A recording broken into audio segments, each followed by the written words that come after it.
ជំរាបសួរក៏ដូចជាសួស្តីអ្នកទាំងអស់គ្នាចឹងថ្ងៃនេះខ្ញុំមកធ្វើការបង្ហាញអំពីរបៀប install Ubuntu server នៅលើ VirtualBox ចឹងដំបូងយើងត្រូវធ្វើការបើក browser ដើម្បីទៅ download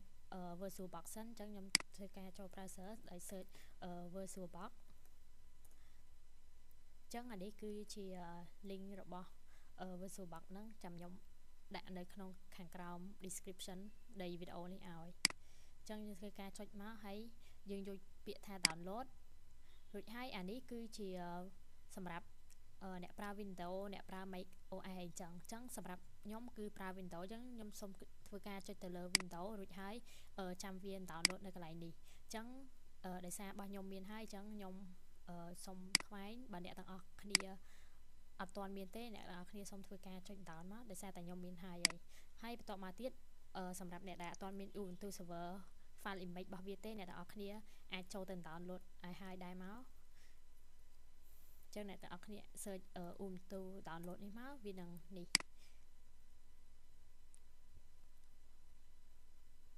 ចឹងមកដល់កន្លែងនេះអ្នកទាំងអស់គ្នាអាចធ្វើការចុច download បានដោយសារតែខ្ញុំមានរួចហើយចឹងខ្ញុំទៅចាប់ផ្ដើមធ្វើ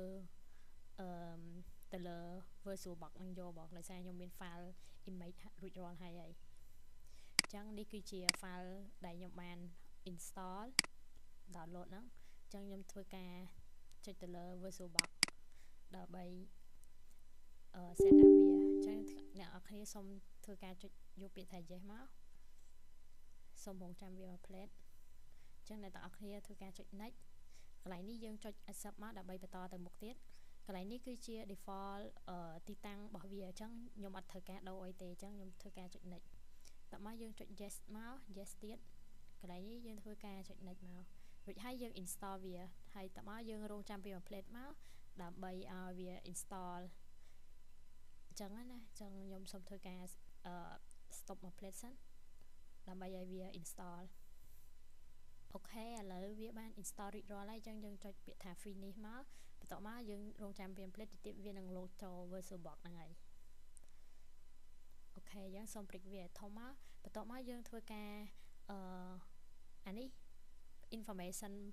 ដែលយើងអត់ទាន់មានអីចឹងវានឹង load មកចឹងដែលសម្ដៅថាម៉ាស៊ីនរបស់ខ្ញុំមួយនឹងអត់ទាន់បានប្រើការអីទេចឹងខ្ញុំធ្វើការចុច new មកចឹងកន្លែងនេះយើងដាក់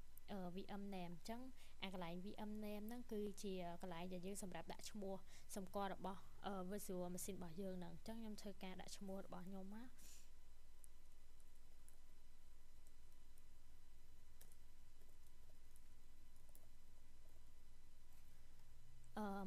ហើយសម្រាប់កន្លែង VM folder នេះគឺជាកន្លែងទីតាំងដែលយើងរក្សាទុក virtual machine របស់យើងនឹងសម្រាប់អញ្ចឹងខ្ញុំឲ្យអ្នកទាំងអស់គ្នាគួរតែបង្កើត folder មួយមកដើម្បីដាក់ទីតាំងរបស់វាហ្នឹងអញ្ចឹងខ្ញុំចូលទៅរកទីតាំងដែលអ្នកទាំងអស់គ្នាអាចមើលបានខ្ញុំបានបង្កើត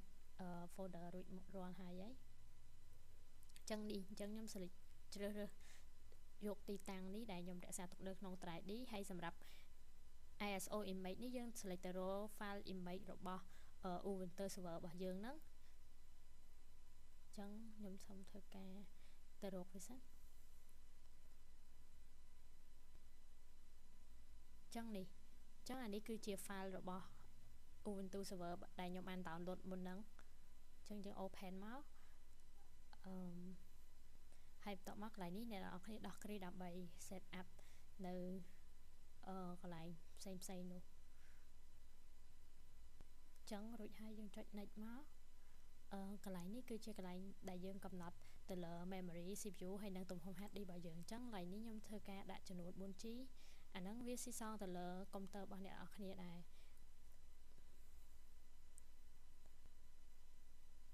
ចឹងធ្វើការដាក់ 4G CPU ខ្ញុំដាក់ 4ហើយនឹង disk នេះខ្ញុំដាក់ចំនួន 300 200បានហើយបន្តមកយើងចុច next មកតមកយើងចុច finish មកព្រោះវារួចរាល់ហើយ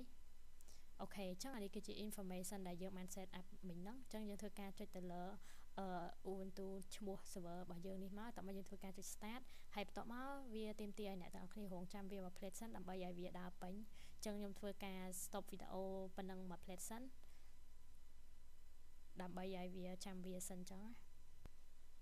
ចឹងបន្ទាប់មកយើងគ្រាន់តែចុចenter មកហើយមកដល់កន្លែងនេះយើងដាក់អាចដាក់ធំមកស្រួលមើលយើងចុចenter ទៀតមកដល់កន្លែងនេះយើងចុច done enter កន្លែងនេះយើងអត់ត្រូវការទេយើង enter ទៀតមកកន្លែងនេះយើងចុច enter ដែរ done មកហើយកន្លែងនេះគឺជាកន្លែង address ចឹងយើងអត់មានទេចឹងខ្ញុំសូម skip ចុច done មកដល់កន្លែងនេះយើងចុចdone ទៀតមកហើយយើង arrow key ចុចក្រោមមួយមកដើម្បី continue វាបន្ទាប់មកកន្លែងនេះយើងអាចdeselect នៅកន្លែង align setup this as an LVM គ្រប់នេះបានដែលយើងចុច arrow key ទៅរកវាមកហើយបន្ទាប់មកយើងចុច space មកវានឹងដោះអានេះគ្រីហ្នឹងហើយបន្ទាប់មកយើង arrow key ចុចក្រោមដើម្បីទៅរកពាក្យតាន់ហ្នឹងបន្ទាប់មកយើង enter មកដល់កន្លែងនេះយើងតាន់ទៀតបន្ទាប់មកយើង arrow key ដើម្បី continue វាអូខេអញ្ចឹងកន្លែងនេះដែរគឺជាកន្លែងដែលយើងដាក់ឈ្មោះហើយនឹងឈ្មោះរបស់យើងហ្នឹងណាបន្ទាប់អញ្ចឹងខ្ញុំសូមធ្វើការដាក់ឈ្មោះរបស់ខ្ញុំLisa កន្លែង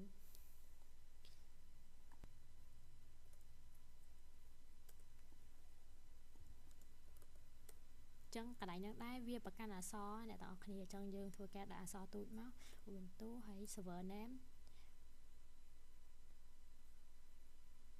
server name ខ្ញុំធ្វើការដាក់ឈ្មោះ Ubuntu server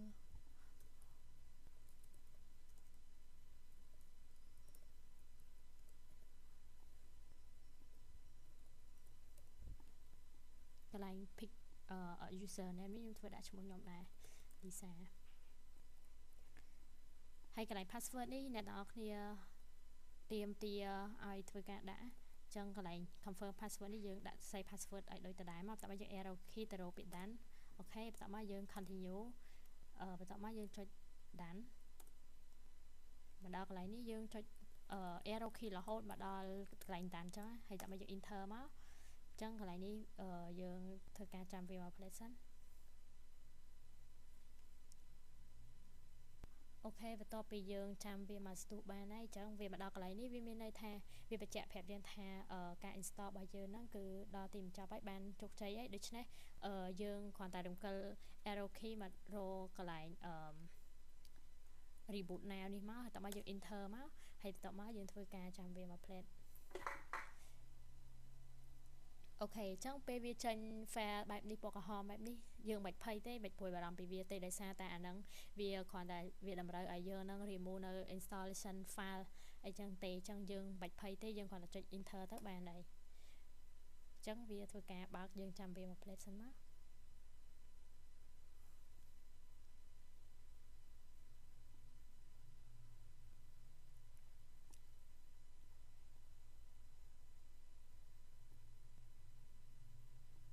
មកដល់កន្លែងនេះគឺជា Ubuntu server login ដែលយើងបានដាក់ឈ្មោះuser name ក៏ដូចជា password ដែលយើងបានបញ្ចូលនៅខាងលើមុនហ្នឹងអញ្ចឹងខ្ញុំបានដាក់ឈ្មោះ Lisa អញ្ចឹងបន្ទាប់មកខ្ញុំគ្រាន់តែ enter និងដាក់ password ដែលយើងបានដាក់បាញ់មិញហ្នឹងខ្ញុំអញ្ចឹង password ខ្ញុំ1 2 3អញ្ចឹងកន្លែងដាក់ password នេះដែរគឺនៅពេលដែលអ្នកបញ្ចូលវាអត់ចេញទេតែយើងគ្រាន់តែយើងបញ្ចូល password ឲ្យបានត្រឹមត្រូវដូចតែយើងបានធ្វើមកហើយយើងគ្រាន់តែ enter មកបានហើយអញ្ចឹងនេះអញ្ចឹងពេលវាចេញចេះមានន័យថាវា login ចូលហើយអញ្ចឹងដើម្បីតេស្តមើលថាវាពិតជា login ចូលមែនអត់ចាំមើលខ្ញុំនឹងសួរវា who am I បើសិនជាវាអញ្ចឹងនេះវាចេញឈ្មោះ Lisa អញ្ចឹងមានន័យថាវាស្គាល់ហើយអញ្ចឹងខ្ញុំទៅធ្វើការបិទនៅ cloud init អញ្ចឹងខ្ញុំប្រើ command sudo .clear touch ct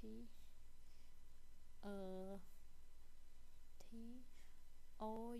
t o u c h បន្ទាប់មកយើង slash etc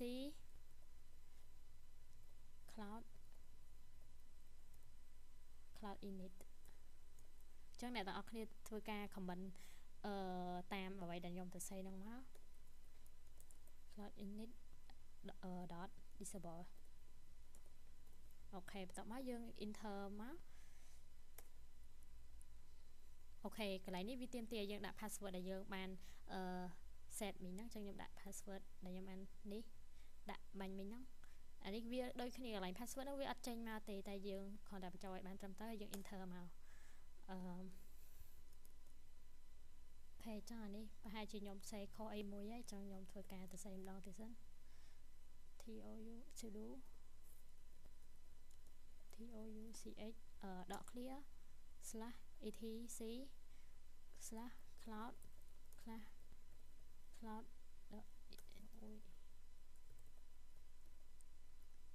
init dot disable អូខេចឹងយើងធ្វើការ enter អូខេចឹង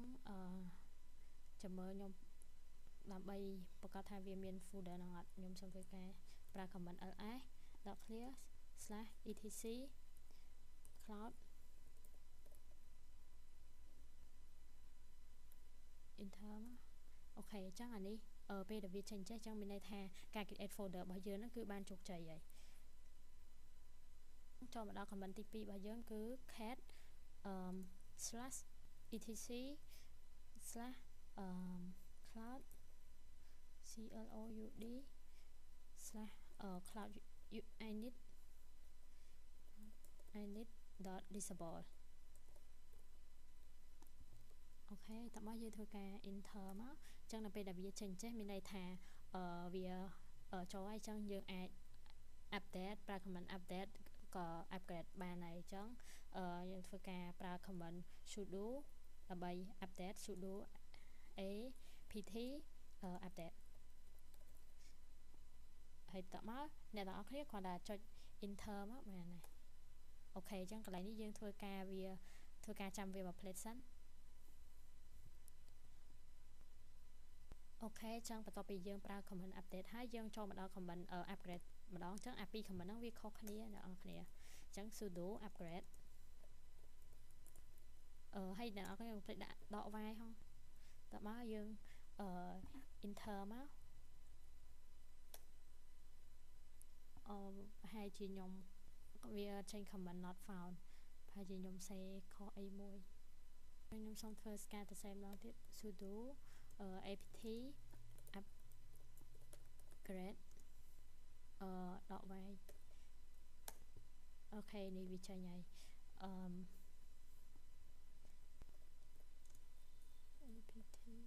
ខ្ញុំតែសេខុស upgrade ដក y អូខេចឹងអានេះយើងធ្វើការរងចាំវាមក plate សិនប្រហែលជា